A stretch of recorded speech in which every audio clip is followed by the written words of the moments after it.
Siberian blizzard, 7 prisoners escaped a Soviet labor camp in a place called Yakutsk, a camp where enduring hunger, cold, and untended wounds, untreated illnesses, and avoiding daily executions were everyday feats. In fact, for the most part, the prison there in Yakutsk didn't have an extreme number of guards or defenses to keep people from getting loose. They were in the middle of the Siberian wilderness.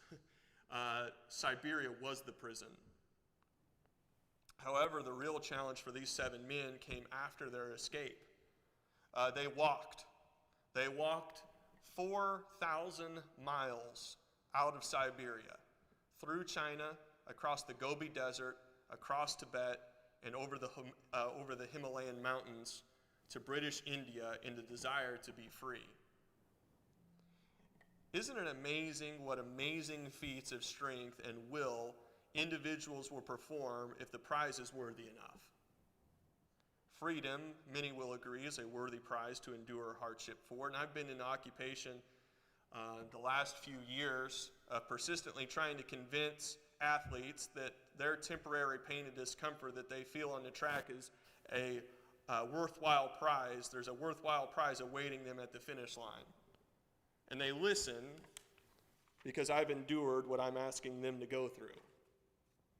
And they hear me because I'm in their corner shouting as loud as I can for them to go on. I don't know how many of you have been to a high school track meet of recent days, but of course not any last year. But I am probably, when my athletes are on the track, I'm probably the most vocal person on the field. There's not a parent in the stands that out yells me because of the amount of effort that I put into those kids. There's not another coach that out yells, go on, push, and all the other things that go out of a coach's mouth when it's my athletes on the track. Folks, I want to preach this morning God's message for you to go on, to press on, to fight on, to finish strong.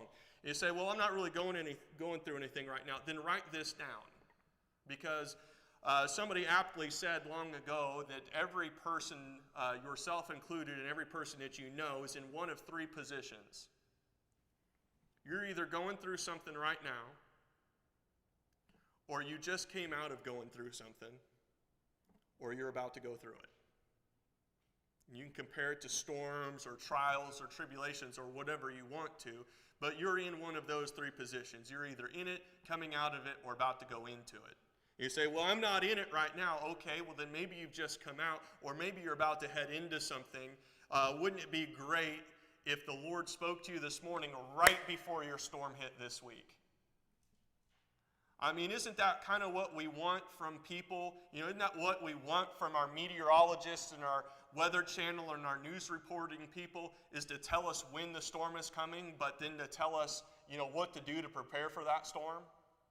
Now, oftentimes they do a pretty poor job of it, but the Lord does a perfect job of it, of preparing you for the storm.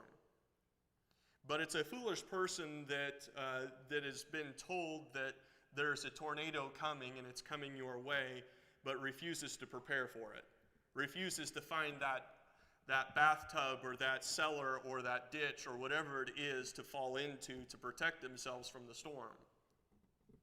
I want to start here in Philippians chapter 3, and that's just where we're going to start. We're going to look at several other places. But in Philippians chapter 3, I want you to look and find verse 13.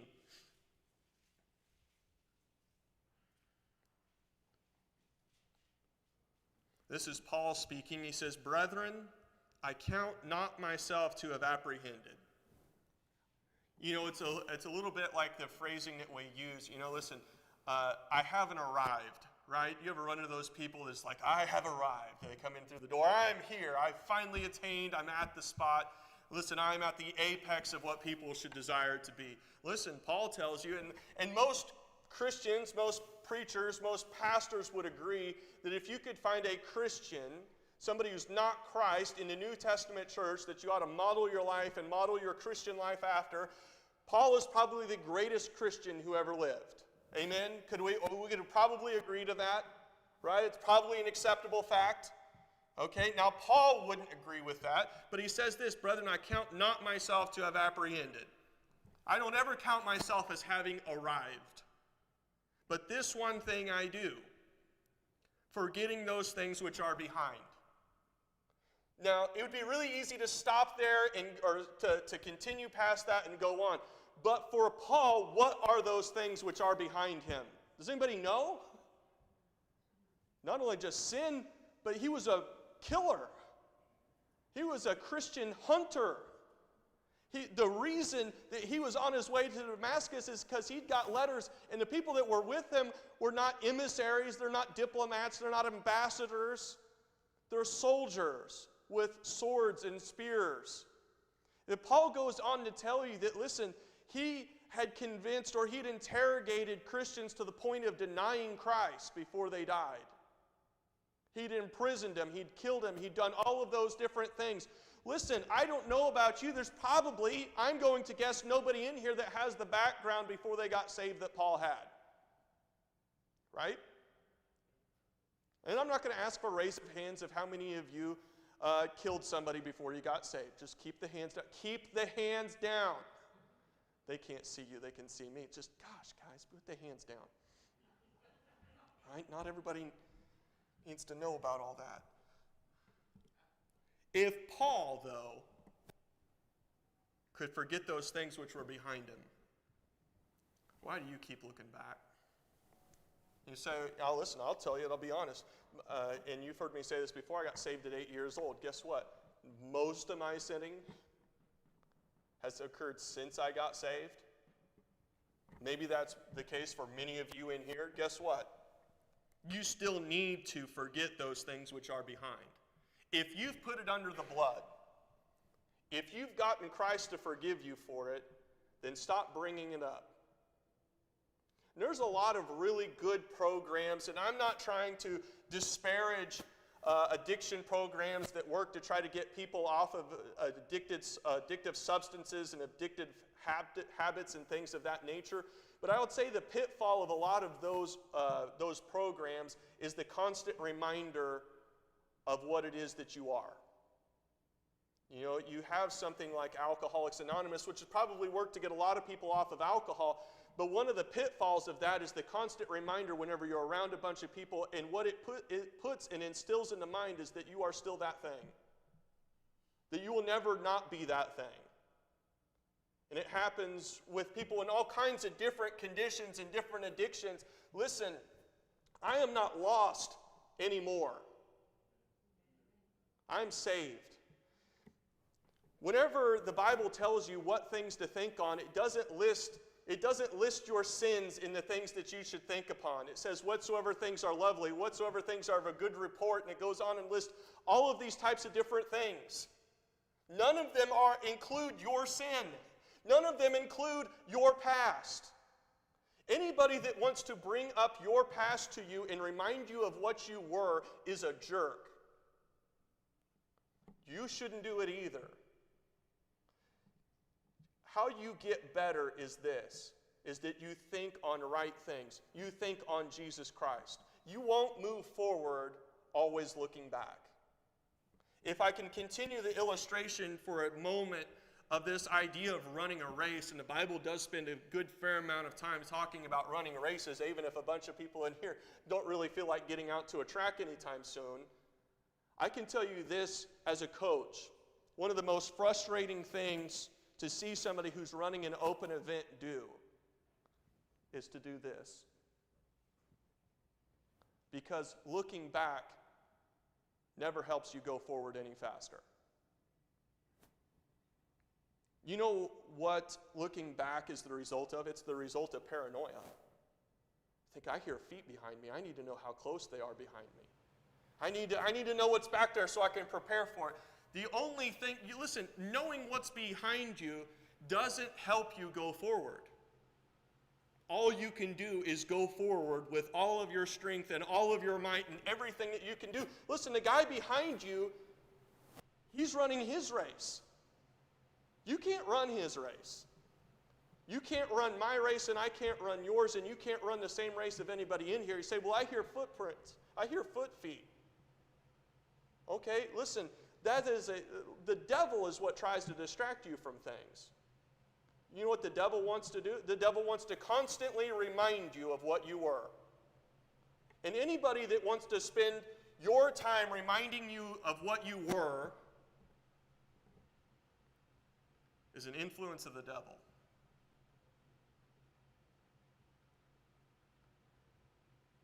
Look, if you will, at Galatians chapter 5, verse 7.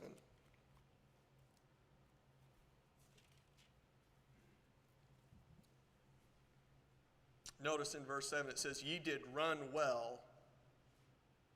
It doesn't say what there. It says who. Ye did run well. Who did hinder you that ye should not obey the truth? Now, all too often it's somebody who wants to say, well, look back and remember what you were. Don't you remember your mistakes? Don't you remember when you did this? Don't you remember when you did that? Listen, somebody that wants to constantly remind you of your mistakes will destroy your relationship with Christ. And may I take a moment and say, married people, that if you find yourself constantly reminding your spouse of the mistakes that they've made in the past, you are self-sabotaging your relationship with the person you love. Because reminding is not forgiving. If you want to forgive somebody, you're going to have to find a way to forget, or at the very least, stop bringing up all of the old garbage, or it will kill the relationship. Just as much as it will kill somebody's relationship with Christ, so long as they are constantly reminded over how big of a screw-up they are. Listen, you are sitting in a room full of screw-ups. You are looking at a guy who is a screw-up, just a saved ball of dirt, trying to tell another saved ball of dirt how to have a relationship with the only person that matters. You cannot run a race well looking back. There's no side view or rear view mirror on a track. Next thing I want you to see is back in Philippians chapter 3. I want you to see there in verse 13. It says, brethren, I count not myself to apprehended, but this one thing I do. One, forgetting those things which are behind, but notice this, and reaching forth into those things which are before. How should you run the Christian life? With the finish line in sight. I only took a couple of flight lessons. I've always wanted to be a pilot, but never had the time or the money or whatever, or the justification of the time and the money to go and get my pilot's license. But I remember my dad always told me this. He told me this when he was teaching me how to drive. And the same thing applied whenever you're flying a plane and you want to land the plane or just fly the plane. He says, you don't ever look right where it is that you are. Especially when you're driving, things are moving so fast the closer that they are to you. If you want to drive in a straight line, you look down the road. When you're flying a plane and you want to land that plane, you're looking all the way down at that runway and you're setting up that line. And if you're going to get where you need to be, when you need to be there, you need to be looking out ahead. And when you talk to pilots that fly different planes, the faster that plane is, the further out you have to put your mind. I will tell you that you live in a world that is moving lightning fast. So I'm telling you this, is that you have to have your eyes further down the road than maybe where they had to have it in 1802. Things are moving fast. Your life moves fast. Listen, I brought this up, I think it was last Sunday, is that, it's a busy time of year. My goodness, there is no non-busy time of year. When was the last time you didn't have just all kinds of things going on? And those of you that farm, it's either calving season or planting season, or is there a time where you're just like, well, everything's done. I guess we'll just sit around and drink coffee and just chew the fat. Well, we don't have anything to do. We'll just wait till the crops grow and, don't have to worry about, is there a day where you don't have something to do? Hardly ever. I know that people look at me, oh, well, you're a school teacher, so you just work those 9 months out of the year and you got the next 3 months off. If you knew what those 9 months out of the year involved, I think that there are some parents that are figuring that out now that they had to like raise their, teach their kids and do their education for X number of months while COVID was going on and try to help them with all that stuff. Maybe you didn't have too much of a hard time with it. But the teaching stuff's it's a tough gig. You have to have your eyes ahead, reaching forth into those things which are before. Track was a big deal in my life through my high school years especially. I would lay up in bed at night and replay races. And whenever we had a meet coming up, boy, I would rehearse those races. I would rehearse how it was that I was going to run. I would create strategies. If so-and-so is in this race and I know how they run, this is how I'm going to run in order to run my best race. And I would do all that stuff. In fact, I was so in it mentally, emotionally, and all that type of thing that people would wake me up.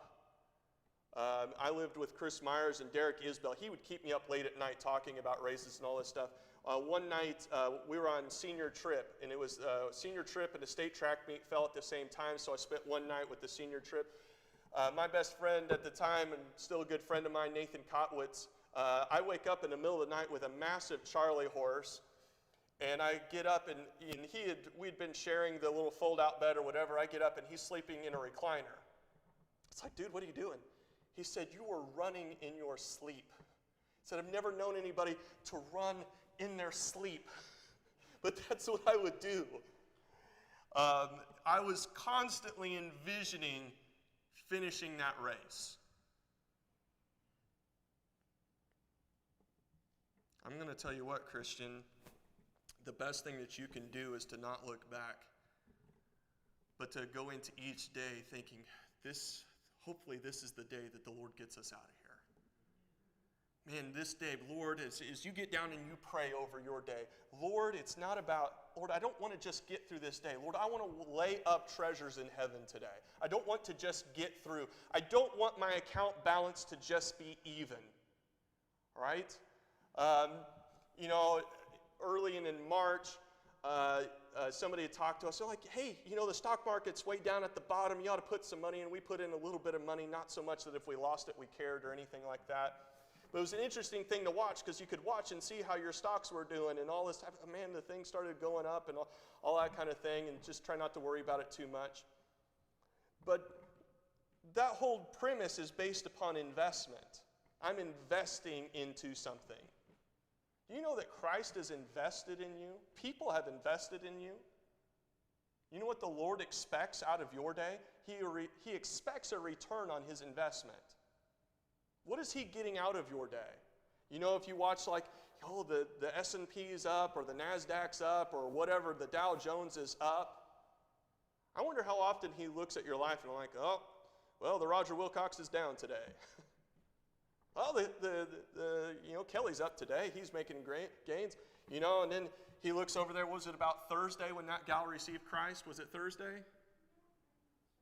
Okay. Well, let's say for the sake of it, he's looking at Katie's stock and like, boom, that thing just shoots up on Thursday. Holy cow. My goodness, what a return on investment. You know what? And I don't know. I'm going to just assume that it's this way.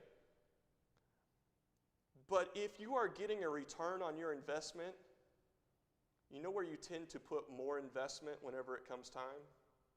You put it where you've gotten a return. We had some companies we put some money in, and boy, they were expensive, and they gained just very, very little. You know what we did? We took some money out of that, and we put it into some little company over here that wasn't worth very much, but boy, goodness, it was growing like crazy. You say, why isn't the Lord doing anything in my life? Well, maybe because he hasn't gotten anything out of it. Oh, you're saved and you're going to go home to heaven, but in terms of the day-to-day return on investment, he gets diddly squat. So you know what? He takes the investment that he's got to give and he gives it to somebody over here and somebody over here. He gives it to little startups. And man, just watch them take off. Eyes ahead, looking forward. Go to 2 Timothy chapter 4. 2 Timothy chapter 4. 2 Timothy chapter 4, verse 8.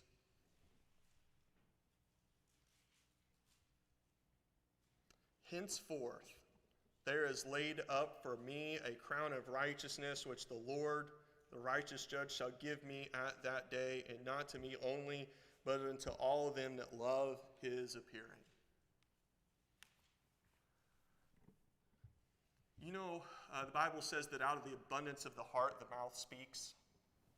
We spend a lot of time in a day talking. You've seen things, so it'll work as a joke because it's based in fact and you ladies do a whole lot more talking than us guys do. Based on statistics, just purely, just not an insult at all. You know what people know about you? They know what you love by what you talk about. You know there's a crown laid up for you that love his appearing. You say, oh, I love his appearing. Really? When was the last time anybody heard you talk about it? It seemed to be pretty, mum's the word? Pretty mum on the subject?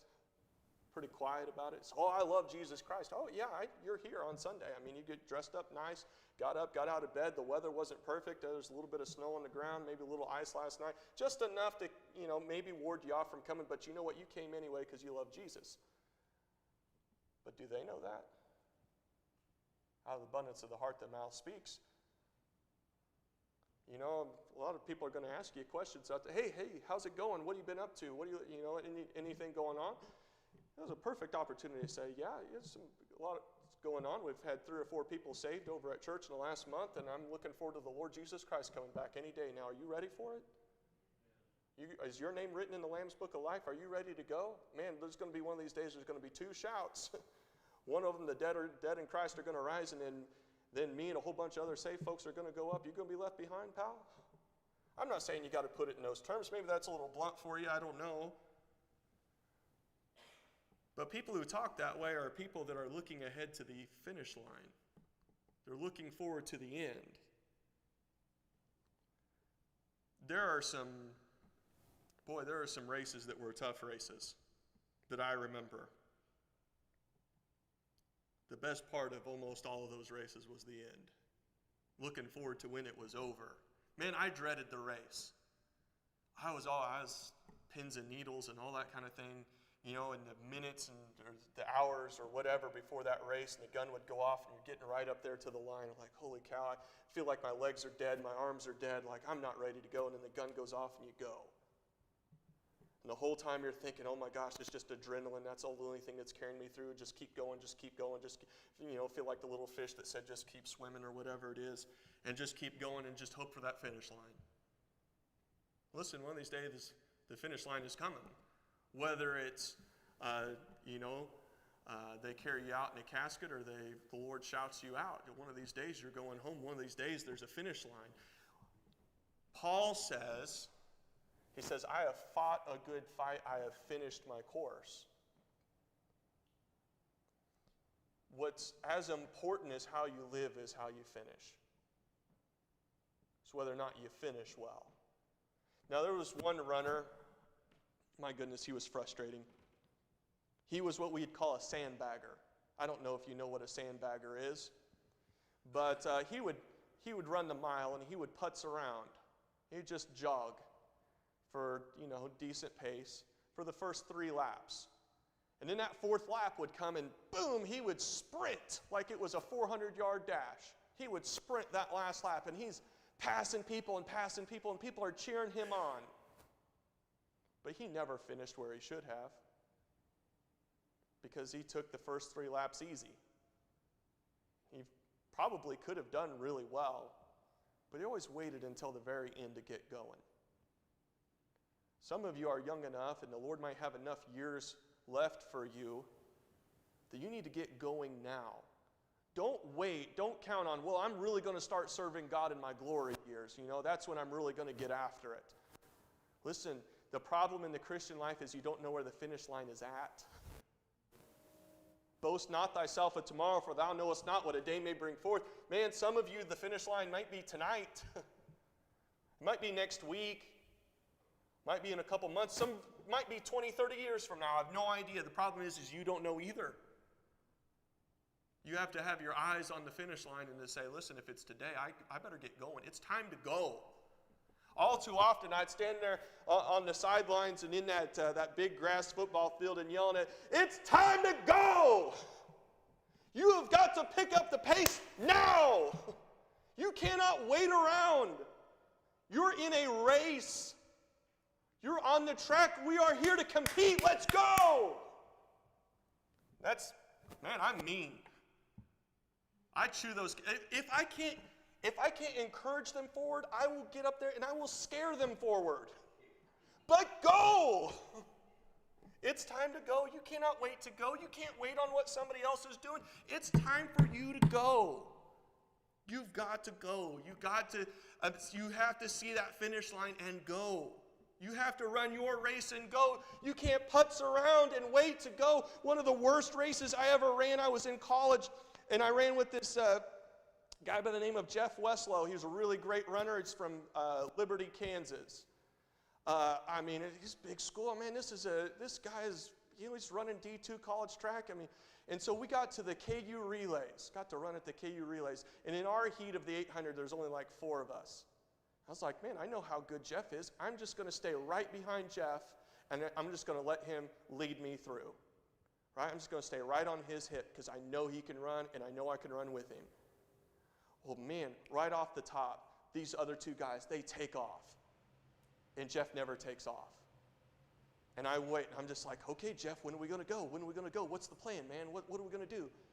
And we get around 300 meters of the first lap, and these guys are gone. And I'm still waiting back there. I'm sitting in dead last. I'm like, Jeff, what is, he says, dude, you better go. And so I take off around him and go. But my time was abysmal, and so was his. You know why? Because I wasn't running my race. I was trying to run Jeff's race. And I didn't go when I should have gone. And I didn't finish how I should have finished.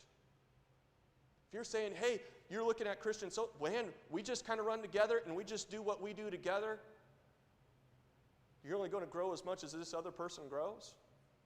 You say, man, I'm only going to read the books that so-and-so reads. Well, then you're only going to get what so-and-so gets. Man, you got a library full of stuff over there. Man, you could be growing. You could be going. You've got people that live around your house that you could be witnessing to. Now, I'm only going to witness to the people that my friends witness to, and I'll go with them whenever they go and witness. Listen, you may not get an opportunity. Listen, I was talking with Katie. I'm never going to get probably a chance to witness to that gal. I don't work there. That's for Katie. But if Katie doesn't go, then that gal doesn't get saved. Katie's got to go. You got to have your eyes on the prize. Go, if you will, over to 1 Corinthians chapter 9.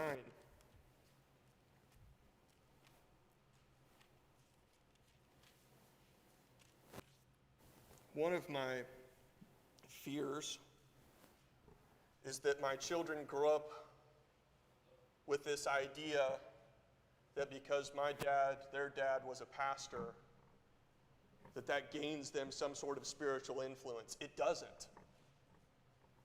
They are going to have to go on their own. They're going to have to run their race. They're going to have to study themselves. They're going to have to witness themselves. They're going to have at some point, their own prayer life. They can't have mine. I was listening to some comedian, and this comedian's son came up to him and he said, "Dad, are we rich?" He said, "No, I'm rich. You're broke. You're going to have to go out there and get it yourself, kid." Listen, you can't bank on somebody else's spiritual profits. Say, "Oh man, I like hanging out with this person. They got all this stuff up in glory, up in heaven." Go out and get your own. I had a student in class the other day. I was trying to show them Pascal's triangle, the binomial theorem. Already lost everybody in here. That's no problem. Drew up this great big chart of the Pascal's triangle and everything, and she said, "Could you just put that on a sheet of paper and give that to me? And just just print it out so we can have it." And then I said, I got ticked. I said, "Why is it that you expect everything to always be handed to you? Here I've shown you how to do it. I've shown you the pattern to it. I've shown you the formula for it. Now it's for you to learn it and to know it and to apply it. So long as you're waiting around for everybody just to hand it to you on a sheet of paper and say, you never have to know anything, here it is, you'll never know anything. You'll never experience anything. You'll never grow and you'll never go. I think one of the greatest things about Katie being involved in leading that gal to Christ is that she's led her first one.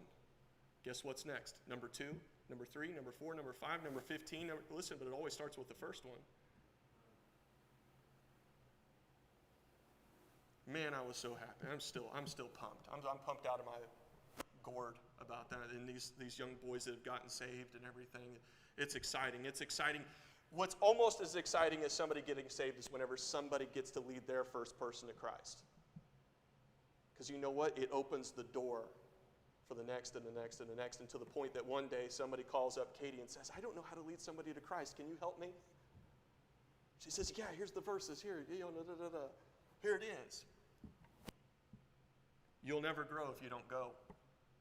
If you don't get up and go, man, you'll just stand there at that line.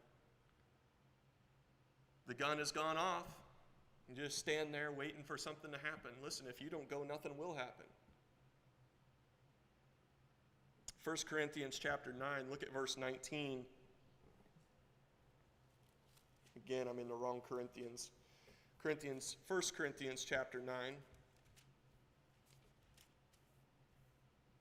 1 Corinthians chapter 9, verse 19. I want you to look from there to the end of the chapter. It says, for though I be free from all men, yet have I made myself servant unto all, that I might gain the more. And unto the Jews I became as a Jew, and that I might gain the Jews. And to them that are under the law, as under the law, that I might gain them that are under the law. To them that are without law, as without law, being not without law of God, but under the law to Christ, that I might gain them that are without law.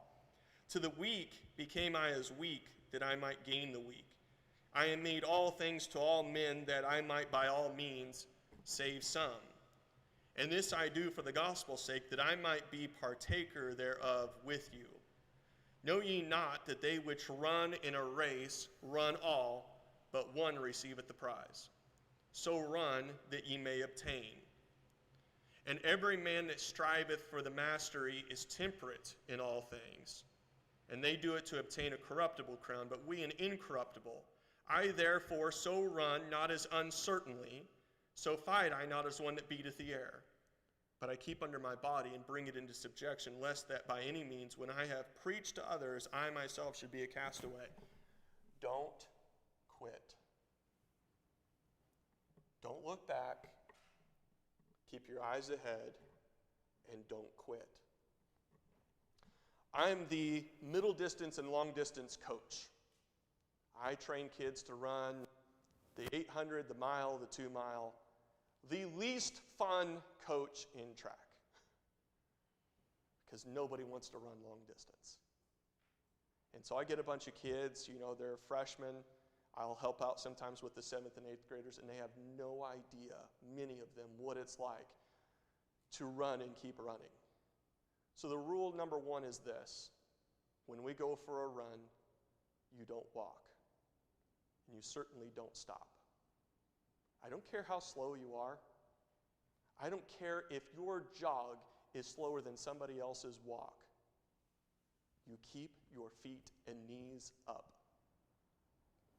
Don't quit. You'll never get better if you quit. You'll never grow and you'll never go if you quit. There's a prize to be had. I don't know how many races I ran from middle school through college. I would guess 200. I don't know. Maybe that's an exaggeration. I'm not really sure. I remember a handful of them. I remember one that I'll never forget. It was at Brookfield, and I had a terrible habit of asking Coach Ream, God, Coach, I'm tired. You put me in 4 events every single meet. I'm tired. I'm sick. I'm just wore out. Would you scratch me out of this event? He would never scratch me out of the event. But one day at Brookfield, he wouldn't scratch me out, but he said, here's what I want you to do. He says, I understand you're tired. He said, when the gun goes off, run about 50 meters, and then just walk off the track. I got permission from my coach. Yes. He gave me permission to quit. So you know what I did? I ran about 50 meters, and I quit. It's the only time I ever quit. And here we are, 15, 16 years later, I still remember the race that I quit. Of the 200 races I ran, I remember maybe 10, 15 of them. I'll never forget the race that I quit. My flesh sure appreciated it, but something just died in my soul that time I quit. I don't know what storm is coming up for you, but I'll tell you what, it's not worth quitting for. It's not worth quitting church. It's not worth quitting your faith. It's not worth quitting Christ. It's not worth quitting that relationship. Don't quit. Because I'll tell you what, there's no glory in quitting. There's nobody that comes up after you and says, oh man, I saw how you quit. That was great. I just love to see you quit. You know the great stories that you like to read about? They're about people that you would have quit, but they kept going. There's a guy by the name of Lasse Varen. He was a Finnish runner in the 10,000, and I believe it was in the 1972 Munich Olympics. How many of you? Anybody familiar? Okay. The 10,000 is a little over 6 miles, and it's on the track. So you're talking about a lot of laps around a track. Something like with 6 miles, 6 times, so over 24 laps around the track. And I don't remember which lap it was in or which mile it was in. It was probably around mile 4. On the back side of the track, somebody stepped on the back of his heel. He tumbled forward and rolled. Meanwhile, the entire pack flew on by him in the 1972 Munich Olympics. He was supposed to finish first. And here he is, rolling on the ground, as all of these world-level Olympic athletes fly by him. And he's not only on the ground, not moving forward, but possibly even, who knows, am I injured, am I hurt? He's obviously in pain at that point. But Lasse Varen did something that I still know about to this day because he didn't quit. He got back up. And he started running. He didn't get to the finish line of the next lap and just walk off and throw his shoes off and, throw a great big pity party for himself, and which everybody would have understood, that guy stepped on the back of my feet. If it wasn't for so-and-so, I could have run the race well, right? But so-and-so tripped me up. You just read about Paul. He said, ye did run well. Who did hinder you, right? And many people say, well, somebody hindered me, so that's why I didn't finish where I should have finished. Right? If I hadn't been hindered, if I hadn't been married to so-and-so, if I didn't have these kids, if I didn't have these problems, if I didn't have that pastor, if I didn't have, name it. Name it. Name the thing that you're, if I didn't have this, I would have been, we would have been state champs if Coach would have just put me in. Lasse Varen kept running. Eventually, he caught up with the pack. And little by little, he passed the pack.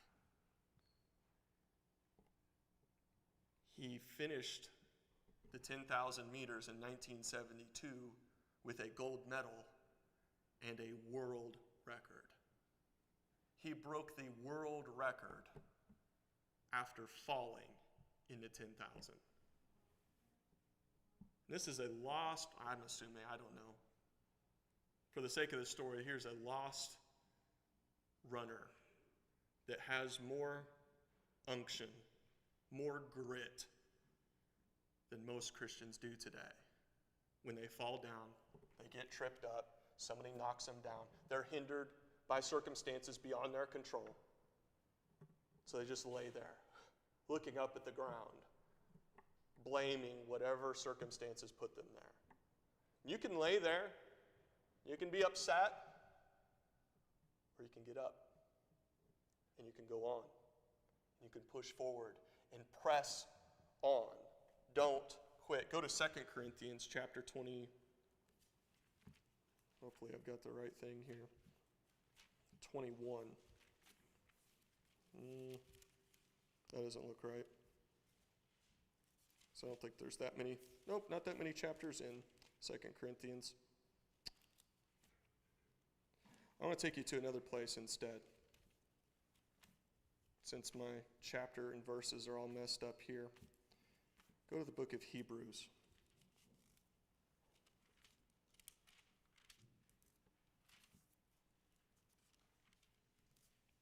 I want you to look at Hebrews chapter 12.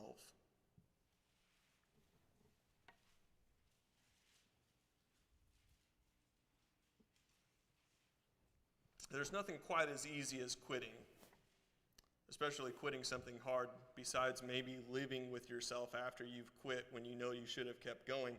The desire to stop when there's so much pain that you can't hardly bear it is hard to put into words.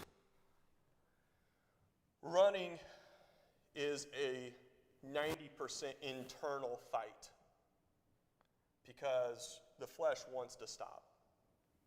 And the only thing that keeps the flesh going is the will to keep moving. The pain and all that stuff can be dealt with internally, but if you can't fight the flesh, you'll quit. The desire to stop when there's so much pain, it's tough, but there's no reward for quitting, no congratulations for giving up.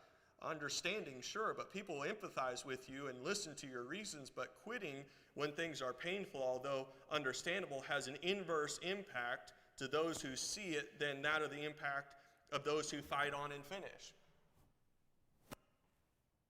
The inverse impact is that whenever I see you quit, I'm bound to quit. When I see you give up, why should I? Man, if they can't make it, how on earth can I make it? But my goodness, did you see what they went through? And they got up and they kept going and they kept on serving the Lord, even whenever the whole world just fell apart, and they kept going. I mean, the house burned down, the kid died, so, listen, they lost everything. The wife, her husband left them, and and all of this stuff, and they still showed up for church, and they still have this testimony reading their Bible, and man, they're trying to lead people to Christ over here, and they walk around, they got a smile on their face, they're just praising God. Listen, you're seeing an example of somebody who went on. Don't quit. Hebrews chapter 12, verse 1, it says, "Wherefore, seeing we also are compassed about with so great a cloud of witnesses, let us lay aside every weight and the sin which does so easily beset us, and let us run with patience the race that is set before us." A lot of running is just patience. A lot of times in running, I'd get this terrible side stitch. This pain right here. Oh my goodness, it hurts.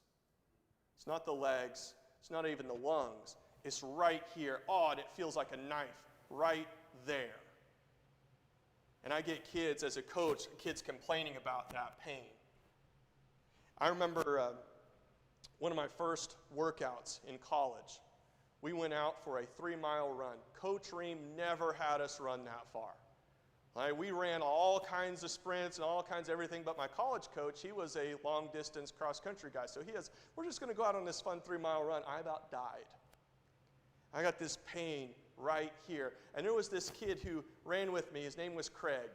Craig had, before coming to college, had fought and beat cancer. And while everybody else is going on, running ahead, and there's, little rural Missouri, boy me, no experience out at this, just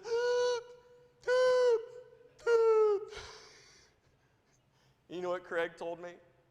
He said, "Man, if you can't breathe, you can't run."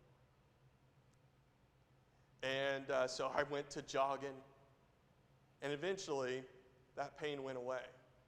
You know what that is, that cramp? It's a lack of oxygen getting to that muscle.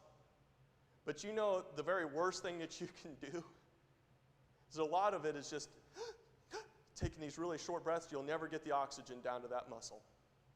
You know what you have to do?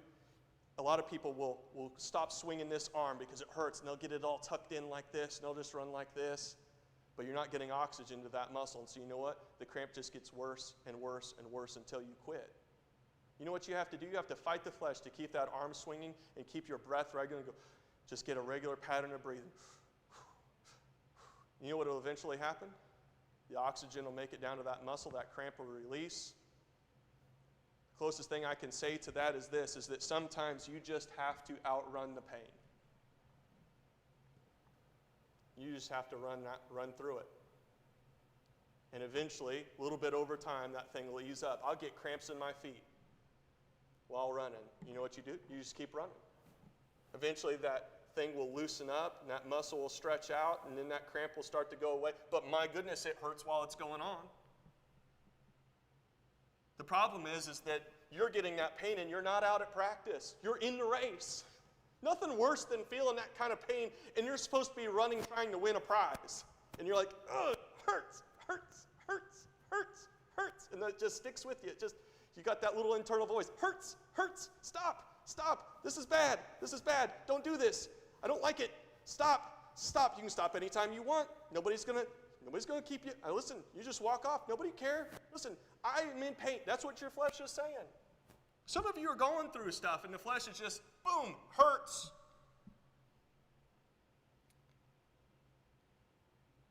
It says, let us run with patience the race that is set before us. You're just going to have to outlast some things. Notice verse 2, it says, looking unto Jesus, the author and finisher of our faith. What I appreciated about my coaches is that they weren't, running wasn't a theory for them. It wasn't something they had read about in a book and studied. These were people who had been runners, people who had run their races and finished their courses. My college track coach had run for the state of Michigan and had gone to the Olympic trials. I could trust that he probably knew what he was talking about. Here's the thing, folks. The person who's coaching you is Jesus Christ, the author and finisher of your faith. That's who you have as a coach on your sidelines. And you know what? Coaches are mean because they're trying to get the most out of you. They see something in you that you don't see in you. They see potential if you'll just not quit. But you know who a coach can't coach? Somebody who quits. Can't coach a quitter. I don't know what you're going through or what you're going to go through, what you've been through. I'm just telling you, don't quit. Aren't you glad Christ didn't quit? Can you imagine hanging there on that cross? He still had a flesh, folks. You know what that flesh was screaming in his ear the whole time? Just come down.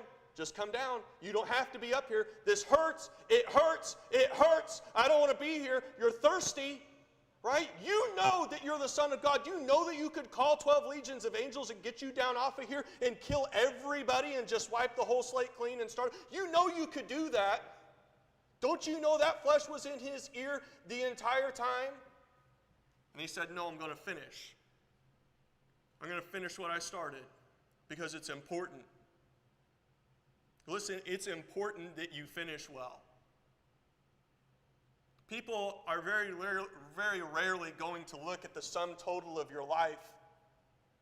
You know how most people are going to look at your life when you go?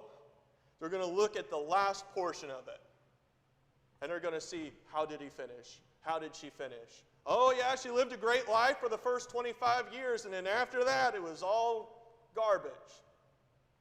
What are you going to remember? You're going to remember the garbage is what you're going to remember. So they ran well for 40 years, and in the last 10 years, they just completely quit.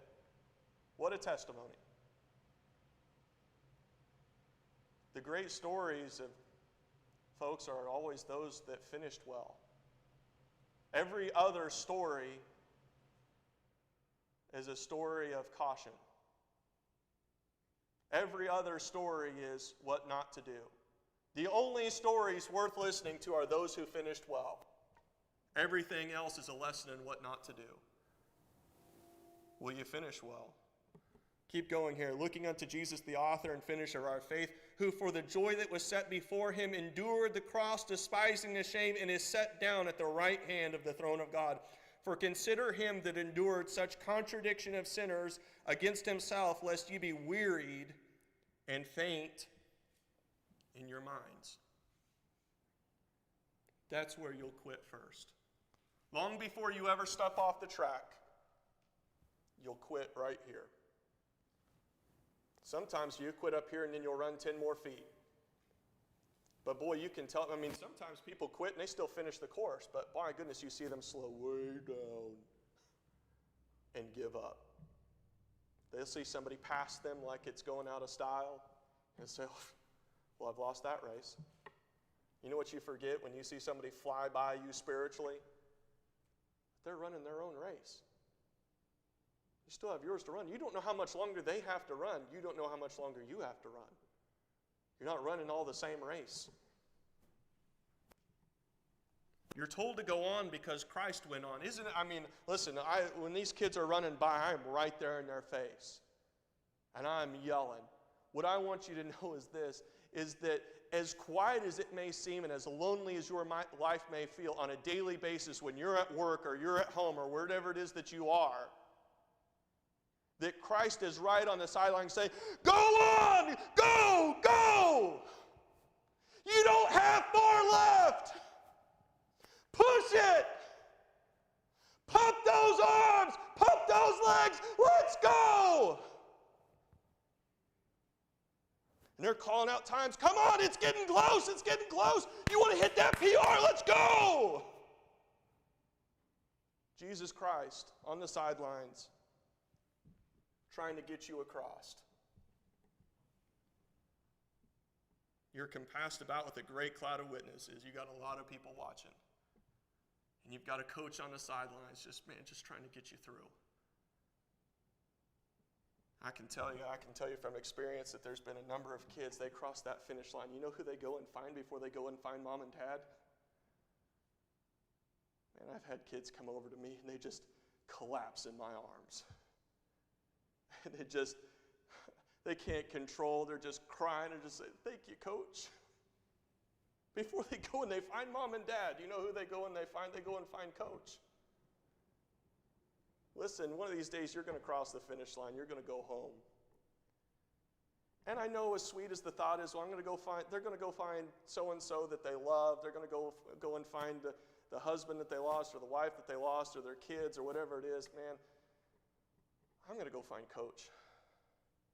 I'm going to go put my arms around him and I'm going to weep over his feet. I'm going to say, thank you so much for cheering me across the line. Man, so many times I wanted to quit. So many times it hurt. So many times I was mad at you. And I thought, boy, you put me through too much. You put me through too much. But boy, you were always, no matter how hard I thought you put me through, you were always still right there cheering on. Be one thing, listen, I make kids go on what I call the cemetery run. They go up, they go around town, they run around the cemetery, and they come back. I don't know if I will this year or not. I'm getting kind of old and fat and slow. But I love to go with them. I go out there and I run with them. I'll train for 2 or 3 months before track season starts so I'm in good enough shape to run with the slowest people on the team. And just sit there. You could go on. You could go on. You could go on. But I've had a lot of kids, they come up to me even now, they say, are you going to run with us, coach? You don't ever have to ask Christ, are you going to run with me, coach? He said, man, I'm right here beside you. He doesn't run out ahead of you. He doesn't keep some unbelievable pace that you can't keep up with. He says, I'm right here. Just keep going. Just keep breathing. Just keep going. Just keep breathing. Keep pumping those arms. You got this. You got this. Push a little harder. Push a little harder. Push a little harder. We're told to go on because Christ went on in light of torture, in light of the pain and the sting of sin, in light of the rejection of the Father and the contradiction of sinners against himself. Your commander-in-chief pressed on. One night in November of 1944, an American Sherman tank was knocked out while guarding a crossroads in Europe. The entire crew was killed except for one fight-filled man. The one surviving tanker single-handedly loaded, aimed, and fired the damaged tank's 76mm gun at advancing German infantry. When the ammunition for the main gun was gone, he emptied the tank's turret-mounted .30 caliber machine gun at the enemy. Then he popped the hatch on the turret and laid a stream of .50 caliber fire on the confused Germans. With that ammunition spent, the young tanker let loose with his Thompson submachine gun. When that was empty, he pulled his .45 pistol and fought the enemy until that ammunition was used up. Then he dropped back into the tank and buttoned up and waiting for dawn. But he still had a box of hand grenades. As German infantry swarmed his battered tank, seeking to kill him, he would periodically open a hatch, crack, and pop out a grenade until those were gone too. The Germans finally gave up and they bypassed that young tiger. The next morning he was rescued amidst a sea of German bodies. Fight on. Go on. 1 Thessalonians. Let me read this and close. 1 Thessalonians chapter 4.